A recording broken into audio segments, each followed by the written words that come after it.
Sam Seder, Emma Vigeland on the Majority Report. With us now, returning to the program. Always a pleasure. Jeet here, National Affairs Correspondent for The Nation. Jeet is in a remote, secret location, as you can see. Maybe let me just say that I have both Dick Cheney and the bones of Al Capone, or perhaps Al Capone and the bones of Dick Cheney. I cannot verify.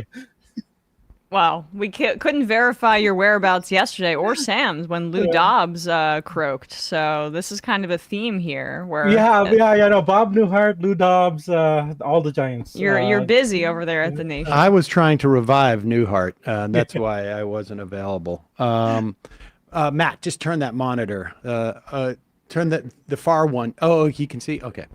All right. So, Jeet, we got a lot to talk about.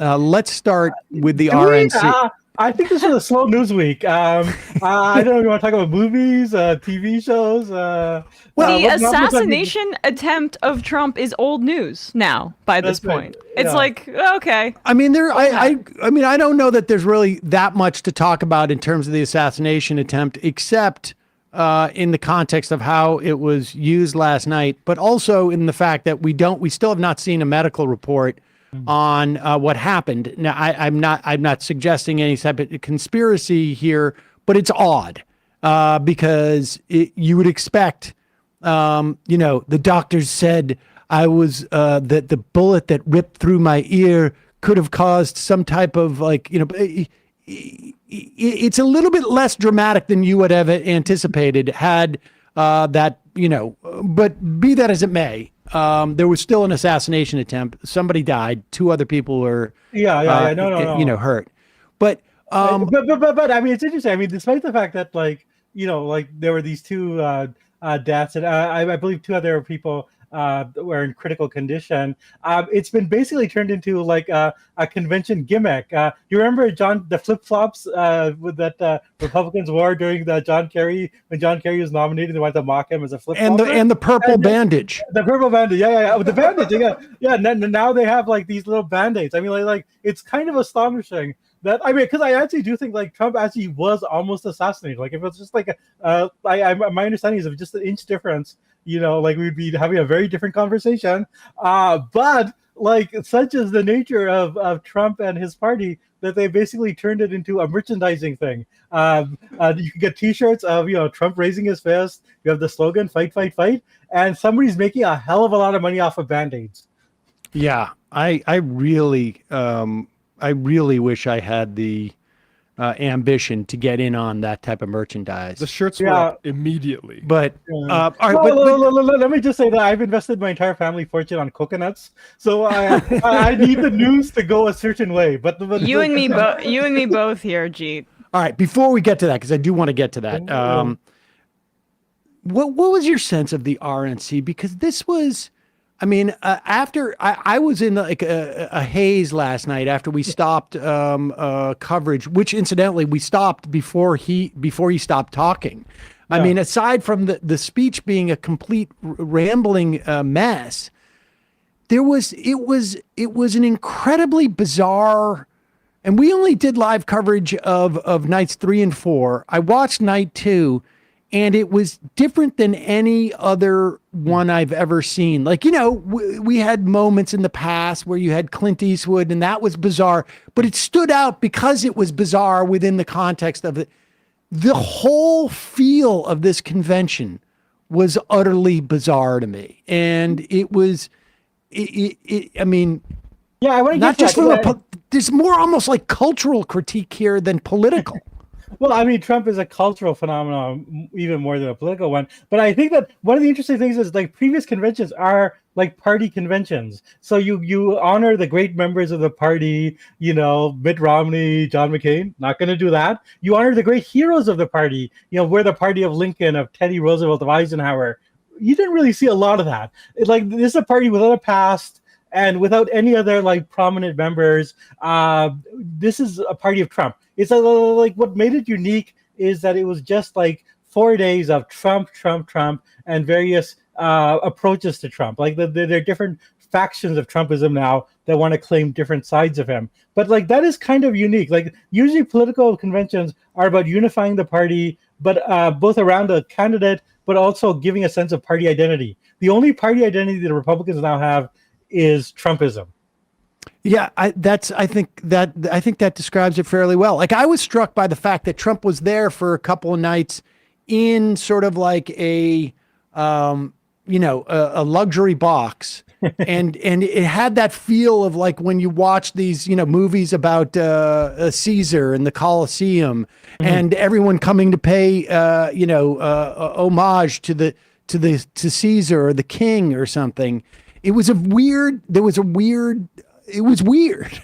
Yeah. And it's actually kind of interesting, like which of the ones he was like, there are certain points like Hulk Hogan and more of the entertaining type people that he was very excited by. And there are other people, like I have to say JD Vance, where Trump was kind of falling asleep. So like Caesar both needs his rest and his entertainment.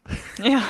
There was a quality, like when you saw his reaction to Hulk Hogan versus there was a quality of like, what is it like when the princess would throw out her napkin onto the field, a favor for the knight would ride over and hand her the thing or something. Yeah. Go ahead. Oh no, I mean just like the whole entertainmentization. There's this other person, I forget her name now, but she's like coming out of, I think, sort of influencer rap world or whatever, and Trump was very Amber excited. Rose. Amber Rose. Trump was very excited by her and Hulk Hogan. Less excited, I would say, by the Republican politicians advocating for the policies that Trump is supposedly going to have. Well, that was the thing too. I went back and I looked at like the list of speakers, and there was almost sort of a reversal in terms of where those people went this time, even from like 2016. Like this was more 2016 than 2020 in some respects, but it was almost a reversal of where the sort of celebrity stuff people were loaded up. Like he had Fran Tarkenton in 2016, who was a football player, and people were like, a football player, but now it was just all wrestling, which is interesting because that's completely kayfabe. But there were no sort of like party, like you say, no party dignitaries. This was like a timeless convention that seemed completely distinct from any notion of republicanism. Well, I don't even think you ever heard that? like we're the party of Lincoln. You never even heard that there, and none of that. Or the fact that none of the former presidential nominees for the Republicans were there. Mitt Romney wasn't there. Bush wasn't there. John McCain wasn't there either. But if you're not somebody who has bent the knee to Trump, you basically didn't show. They didn't even want you there. There's no like Republican dignity. Could you imagine if Hillary Clinton or Obama didn't show up to the DNC or make some sort of gesture towards it? It would be a huge story. Yeah, the complete absence of the Bush family is also sort of, I think, worth noting. I mean, I mean, maybe they were there, but they were completely submerged. Well, there are Bushes who have sort of bent the knee to Trump, but I think, and this is perhaps one of the few good things I'll say about Trump. He has complete contempt for the Bushes, and does not want them in his party. Except occasionally to kiss his ring. So of course, no. I mean, it really, they've narrowed down the party to Trump, and it makes me think what's going to happen when Trump's not there anymore. Like it's the party has become this hollowed out, empty vacuum. Let's talk about that, because J.D. Vance is an interesting figure here. Out. Well, the thing is that I think he provides a sort of a fresh sort of like target to campaign against, but also in my mind, he scares me more than any of the other potential picks that are out there, and it's basically because of Peter Thiel. Because, Bannon once said, I think about 6 to 8 months ago, maybe it was a year ago, Steve Bannon was saying, like, we don't need Trump for Trumpism. That he's just the first guy through the door. And with J.D. Vance and all that Peter Thiel money, and all that crypto money, and Peter Thiel's ideology probably as well as many, as any, I should say. These are real hardcore authoritarian Straussians who really believe that they have a real ideological basis for why they should be, dictators, essentially. And there's a quality of like Donald Trump could be the appetizer. Yeah, no, absolutely. But I mean, there's a couple of things to say about that. I think, like, in the wake of Trump, there was an attempt to do Trumpism without Trump, and have. But it's interesting that has largely been unsuccessful. Like usually candidates who like have the Trump message but aren't Trump. Like you can mention Kerry Lake, Blake Masters, who also got Peter Thiel money. DeSantis, Oz. Like they've all like kind of fizzled out. Now, Vance, there's two things. The Thiel money did help him get the nomination in Ohio, and once you got the nomination, I mean, Ohio's a pretty red state. It's very hard for anyone not named Sherrod Brown to like win in Ohio. And actually, Vance underperformed. He has the same problem of all the Trumpists without Trump. He actually underperformed what a Republican would normally do. So I don't necessarily know if he's like such a great like politician, but I do think he is exactly a great networker. He is part of that Thiel network, and he is the way in which the Thiel network combined with Project 2025 will try to remake American government. And it is like, the vision is essentially it's a Nietzschean Ubermensch vision. There's a few people who know how the world works. They should be in charge. Thiel has basically said, American democracy as a vehicle for my type of politics ran into trouble in once women got the vote. That's almost like an explicit. That's almost a word for word quote. Yeah, exactly. Yeah. Our vision of liberty, is it became obsolete once the franchise was expanded. Now, and it's hard to explain how much. I mean, Vance is a total chameleon, silly putty candidate who has like always tried to emulate who's around them. So when he was at Yale, he did that sort of moderate Republican, never Trumpist thing, and then now he's around Thiel, and he's like so much a Thielite.